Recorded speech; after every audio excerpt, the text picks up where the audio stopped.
मंडळी, कसा दिसतोय पिझ्झा? अगदी मस्त दिसतो ना, चवीलाही तेवढा भन्नाट झालाय. खाणारा तर खुश होतोच, खिलवणारा सुद्धा खुश होतो. तो यासाठी कारण आपण अगदी हेल्दी पिझ्झा आणि अगदी सोप्या पद्धतीने करणार आहे. यासाठी आपण नेहमीची पोळीची जी कणिक मळलेली त्या कणकेचाच एक गोळा घेतला, त्यामध्ये चीज स्लाइस अशा तऱ्हेने बंद करून घेतलेला आहे.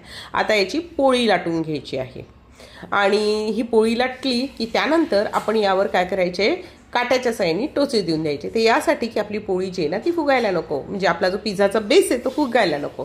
तर आपण तव्यावर टाकून घेतले, त्याला एका बाजूने अगदी 5 ते 6 सेकंद फक्त भाजून घ्यायचं आहे आणि लगेच त्याची साईड पलटी करून घ्यायची. आणि दुसऱ्या बाजूनी मात्र आता त्याला व्यवस्थित भाजून घ्यायचं आहे. बघा, आता या बाजूने व्यवस्थित भाजून झालं की जी भाजलेली साईड असेल ती वरती घ्यायची. जर अशी कच्ची साईड आहे म्हणजे जिला आपल्याला अजून भाजायची गरज आहे ती खालच्या बाजूने घ्यायची.